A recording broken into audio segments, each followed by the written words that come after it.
Hey guys, welcome back to the channel. आज के इस वीडियो में हम तीन चीजें डिस्कस करें। सबसे पहले हम क्वेश्चन पेपर को डिस्कस करेंगे, जेके एसएसबी फीमेल सुपरवाइजर। सेकंड हम कट ऑफ के बारे में कुछ बात कर लेंगे एंड थर्ड मेरी तरफ से जो कुछ सजेशंस आपके लिए होंगी उसके बारे में बात। सबसे पहले देखो, जो पेपर ऑन एन एवरेज मैंने देखा है, मेरे ओपिनियन के हिसाब से ये एक मॉडरेट लेवल का पेपर है, क्योंकि इस चैनल पे हमने बेसिक अर्थमेटिक्स के कुछ लेक्चर अपलोड किए थे और ज्यादातर जो हमने फोकस किया था आपकी स्पेशलाइजेशन की टेस्ट सीरीज के बारे में, और मॉक टेस्ट भी हमने चढ़ाए थे। और उस बेस पे हम यहाँ पे जो क्वेश्चन देख सकते हैं, काफी रेलिवेंट क्वेश्चंस उनसे आए हैं। कुछ क्वेश्चंस तो बिल्कुल डायरेक्ट क्वेश्चन आए हैं और कुछ रेलिवेंट क्वेश्चंस हैं, उनके बारे में भी हम डिस्कस करेंगे। ये सी सीरीज का पेपर मुझे मिला बाकी ग्रुप से एक जगह पे। तो यहाँ पे जो क्वेश्चन है, which of the following is not an essential feature of a community. इस तरह के क्वेश्चन बहुत ही रेलिवेंट क्वेश्चन है, आमतौर पर आपसे पूछे जाते हैं कि आप बेसिक कैरेक्टरिस्टिक्स और जो फीचर्स है कम्युनिटी के वो पढ़ो। उससे आपको आइडिया लग जाता है कि कौन से फीचर्स कम्युनिटी के लिए जरूरी है। मुझे लगता है कि इस तरह के क्वेश्चंस आमतौर पे हर एक चैनल ने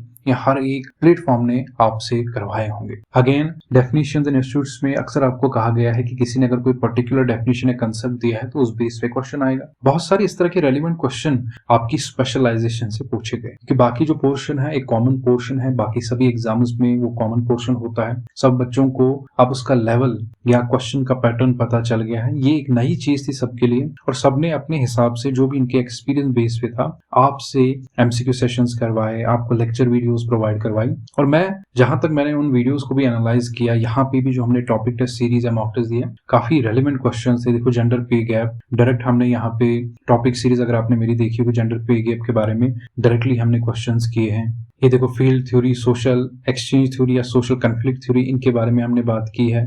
ये ओसीडी वगैरह, इनके बारे में हमने बात की है।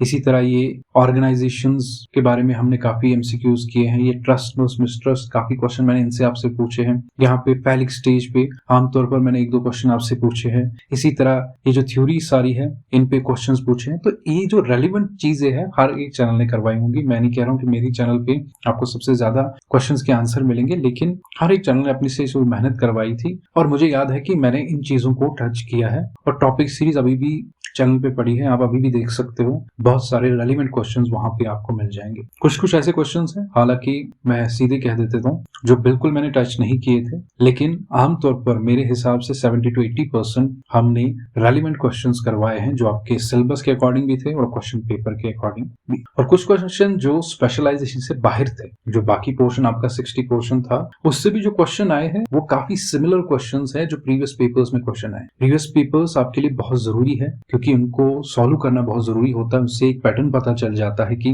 किस तरह के क्वेश्चन आते हैं। मैंने भी एक वीडियो डाली थी कि किस तरह के क्वेश्चन पूछे हैं जेके एसएसबी ने, ये स्पेशलाइजेशन के बारे में, सोशियोलॉजी के बारे में। उसके बगैर भी मैंने मॉक टेस्ट में क्वेश्चंस के डिफरेंट फॉर्म्स या फॉर्मेट्स आपको करवाए, ताकि आपको एक प्रैक्टिस हो जाए। ये देखो, क्वेश्चन नंबर 42 जो साइंस का क्वेश्चन, ये हमने करवाया है डायरेक्ट। ये क्वेश्चन तो डायरेक्ट एज इट इज जैसे यहाँ पे लिखा है वैसे ही आपको मॉक टेस्ट में भी इस तरह का क्वेश्चन मिल जाएगा। इस तरह के काफी क्वेश्चन हमने करवाए थे। मैं यहाँ पे देखो, बहुत सारे रेलिवेंट क्वेश्चन है, स्कीम्स के बारे में हमने यहाँ पे करवाए हैं। ज्यादा मुझे पेपर को डिस्कस नहीं करना है, इसके आंसर डिस्कस नहीं करना है, क्योंकि इस तरह के बहुत सारी वीडियोस आपको ऑनलाइन मिल जाएंगे। उसके बगैर भी आंसर की जेके एसएसबी ने रिलीज कर दी है, तो आप आंसर दे सकते हो। इन केस अगर कोई आंसर आपको लगता है नहीं, यहाँ पे उस पर गलतियां हो, ऐसी चीजें गलतियां हो जाती है, आप उनको क्लेम कर सकते हो कि ये जो आंसर है आपने गलत मेंशन कर दिया है, तो उस चीज के लिए उन्होंने बाज़ाब्ता वहां पे उस पर्टिकुलर नोटिफिकेशन में मेंशन किया हुआ। देखो, बहुत सारे आसान क्वेश्चन थे जो जनरल नॉलेज में हम देख रहे हैं इस टाइम पे। बहुत सारे आसान क्वेश्चन थे इंग्लिश में, एक्टिव पैसिव वाइज। देखो, मिसिंग नंबर सीरीज, इस पे भी मैंने आपको पहला ही वीडियो जो चैनल पे है, प्रैक्टिस सेट ही है, basic arithmetic and number series पे, वहां से आप देख सकते हो। परसेंटेज एंड लॉस मैंने लेक्चर वीडियोस आपको डाले हैं। एवरेज का मैंने आपको पढ़ाया है, रेशियो एंड प्रोपोर्शन का मैंने आपको पढ़ाया है। ये सारे लेक्चर वीडियोस हमारे पे अवेलेबल थे, और इस तरह के क्वेश्चंस हमने बहुत अच्छे से करवाए हैं और इनकी प्रैक्टिस भी करवाई है। तो आई होप जो भी रीजनिंग का पोर्शन है ये आपने बहुत अच्छा किया होगा। ज्यादा मुश्किल क्वेश्चन इसमें नहीं थे। हो सकता है कुछ क्वेश्चन हमने टच नहीं किए, जैसे साइंस के पोर्शन में कुछ क्वेश्चन हमने टच नहीं किए हैं, लेकिन बहुत सारे क्वेश्चन डायरेक्ट हमने करवाए हैं जो एज इट इज स्टेटमेंट थी। और देखो, यहाँ पे बहुत सारे अच्छे क्वेश्चन यहाँ पे उनने कंप्यूटर साइंस से भी पूछे हैं। अब देखो कंटिन्यूसली बहुत सारे जेके एसएसबी के पेपर हुए तो इस तरह के क्वेश्चन काफी रेलिवेंट थे आपके लिए। जो नया था इस टाइम पे वो स्पेशलाइजेशन का पोर्शन था, तो उसमें आपने काफी चीजें नोटिस की होंगी और काफी जगह जहां पे भी आपने मॉक टेस्ट दिए होंगे आपने देखा होगा कि काफी रेलिवेंट क्वेश्चन पूछे गए। मैं अपनी बात करूं क्योंकि मैं बाकियों की इन्फॉर्मेशन क्लेम नहीं कर सकता हूं, जो मैंने टॉपिक सीरीज करवाए हैं उससे स्पेशलाइजेशन का काफी पोर्शन मैच हो रहा है। जो मॉक टेस्ट में भी मैंने क्वेश्चन डाले उनसे भी काफी पोर्शन मैच हो रहा है। तो आई होप जो भी इस चैनल से जुड़े हुए उन्होंने काफी अच्छा स्कोर किया होगा। सो पेपर के बारे में मुझे ज्यादा वो कुछ नहीं कहना है। नेक्स्ट हम बात करेंगे आपके कट ऑफ के बारे में। ये कहना इस टाइम पे गलत होगा कि मैं आप कहूंगी कट ऑफ अराउंड 85 के करीब बैठेगा, जो एज पर माय ओपिनियन मुझे लग रहा है जिस तरह के स्कोर मुझे मिले हैं चैनल पे, ज्यादा लोगों ने अभी शेयर नहीं किया अपना स्कोर। देखो अगर सारे लोग आप में से अपना स्कोर मेंशन करेंगे, जिसने भी आपको जहां पे भी कहा है अपना स्कोर मेंशन करो करेक्टली, नेगेटिव मार्किंग को काट के सारा अपना स्कोर अगर करेक्टली मेंशन करेंगे तो आपको कट ऑफ इजीली पहले मिल जाएगा, क्योंकि उस इंफॉर्मेशन बेस पे जो हम एक्सपेक्टेड कट ऑफ निकालेंगे वो तकरीबन जो एक्चुअल कट ऑफ से उसके बिल्कुल क्लोज होगा। लेकिन वो तब होगा जब आप में से ज्यादातर लोग चाहे इस वीडियो पे या जहां पे भी जिस भी चैनल ने आपको कहा है वहां पे आप वो स्कोर मेंशन करो। मैं भी आपको कहता हूं कि इस वीडियो के कमेंट्स में आपको अपना स्कोर मेंशन करना है, सिर्फ स्कोर मेंशन करना कि मेरा ये स्कोर आया। उस इंफॉर्मेशन को हम एनालाइज करेंगे, उस पे एक्सपेक्टेड कट ऑफ निकालना बहुत आसान होगा, फिर तो वो एक्यूरेट भी होगा, क्योंकि जितनी ज्यादा इंफॉर्मेशन होगी, जितने ज्यादा बच्चे स्कोर दे देंगे यहाँ पे कमेंट्स में, उतना कट ऑफ एक्यूरेट होगा। सो ये कट ऑफ के बारे में बात थी। तीसरी बात जो मैं आपको करूंगा मेरी तरफ से जो सजेशन, मैं जानता हूँ कि इस टाइम पे बहुत सारे लोग होंगे जो बहुत खुश होंगे और बहुत सारे लोग इस दुविधा में होंगे कि हमारा क्वालिफाई होगा कि नहीं, क्योंकि उनका स्कोर शायद वैसा नहीं है जैसा वो एक्सपेक्टेड करते थे, या उनको लगता है कि जो भी एक्सपेक्टेड कट ऑफ यहाँ पे जो भी लोग बोल रहे हैं उसके आसपास स्कोर आ रहा है, तो एक्चुअल कट ऑफ के कंपैरिजन में वो आसपास स्कोर आ रहा है, इसलिए वो इस दुविधा में है कि कल क्वालिफाई हो जाएगा कि नहीं। लेकिन कुछ लोगों का जो स्कोर बिल्कुल कम होगा, उनका तो पता ही है कि वो इस क्वालिफाई नहीं हुए हैं, पोस्ट्स कम है यहाँ पे, तो उनके लिए भी सजेशन है, उन बाकियों के लिए भी सजेशन। पहली बात, ये आपकी जिंदगी का आखिरी पेपर तो था नहीं कि आप डीमोटिवेट हो जाओ और अपनी पढ़ाई को छोड़ दो। आगे चल के आपने बहुत सारे फॉर्म भरे होंगे या आने वाले बहुत सारे और भी एग्जाम्स हैं, आप उनके लिए प्रिपरेशन ऑलरेडी करके रखो, तब जाके जब एग्जाम्स आते हैं या डेट शीट आती है हम पे प्रेशर ज्यादा पड़ता है। तो आपको ऑलरेडी प्रिपेयर करके रखना है। जो भी आपको लगता है कि ये कॉमन पोर्शन रहता है सभी एग्जाम्स का, जो भी पोस्ट्स आती है ये कॉमन पोर्शन रहता है, तो उस कॉमन पोर्शन को आपको कंटिन्यूसली पढ़ते रहना है, पढ़ाई को बिल्कुल नहीं छोड़ना है। इस टाइम आप बिल्कुल टच हो पढ़ाई के साथ में, तो इस मोमेंट पे अगर आपने पढ़ाई छोड़ दी तो बहुत सारी चीजें आपको भूल जाएंगी। लेकिन अगर मेरे हिसाब से आप कल से ही दोबारा पढ़ना स्टार्ट करोगे तो वो चीजें आपको भूलेंगी नहीं, आपको और ज्यादा प्रिपरेशन होगी। और दूसरों के मुकाबले में जब आगे जो भी एग्जाम है आपका, चाहे जूनियर असिस्टेंट का एग्जाम है, फॉरेस्टर के एग्जाम्स होने वाले हैं, जो भी आपने उनमें से एग्जाम के फॉर्म भरे हैं, मुझे लगता है कि आप उन सबसे ज्यादा एक्सेल करोगे, क्योंकि आप अपनी प्रिपरेशन को कंटिन्यू रखोगे।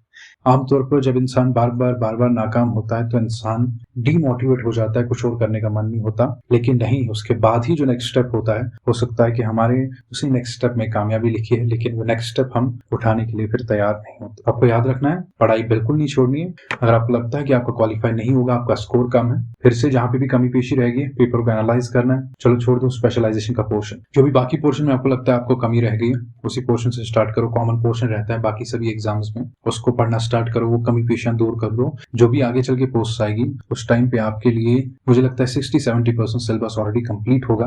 आपके लिए उस टाइम पे सिर्फ 30% रिमेनिंग रहेगा। पढ़ाई नहीं छोड़नी है। उनके लिए जो अभी भी कंफ्यूजन में है कि हमारा क्वालिफाई होगा कि नहीं होगा, क्योंकि एक्चुअल कट ऑफ अभी नहीं आया है, उनको भी चाहिए कि वो अभी तक पढ़ाई से जुड़े रहे। जिनको लगता है कि हाँ हमारा क्वालिफाई हो जाएगा, एक बहुत अच्छा स्कोर है, उनको मैं ऑलरेडी कहता हूँ कॉन्ग्रेचुलेशंस। लेकिन बाकी जो लोग हैं वो पढ़ाई के साथ जुड़े रहेंगे, पढ़ाई बिल्कुल नहीं छोड़ेंगे। जिनने इसमें जूनियर असिस्टेंट आगे चल के जो भी एग्जाम्स होने वाले फॉरेस्टर का, उनके लिए भी चैनल पे लेक्चर वीडियो चढ़ाऊंगा। बहुत सारे लोगों ने इन वीडियोस पे कमेंट किया था, सर हमें मैथ्स नहीं आता, सर हमें ये पर्टिकुलर चीज मैथ में नहीं आती। तो मैं मैथ से ही स्टार्ट करूंगा, वो चीज मैं आपको दूर करने की कोशिश करूंगा। बेसिक से स्टार्ट करेंगे हम, ताकि सारी चीजें क्लियर हो जाए। तो जिसने भी जिस भी एग्जाम के लिए अप्लाई किया है वो नीचे कमेंट्स में मेंशन करेंगे कि एग्जाम ये मेरा होने वाला है, ये पर्टिकुलर चीज हमें नहीं आती है। तो ये हमारे लिए एक तरह से टॉपिक रहेगा कि बच्चों को ये चीज की जरूरत है, हम उसके बारे में एक वीडियो लेके आएंगे, रिसर्च करेंगे, आपके लिए बेटर कंटेंट लेके आएंगे। इससे आपको बहुत बेनिफिट मिलेगा, क्योंकि जो चीज की आपको कमी होगी वही चीज आपको डायरेक्ट मिल जाए। तो मेंशन किया करो कमेंट्स में,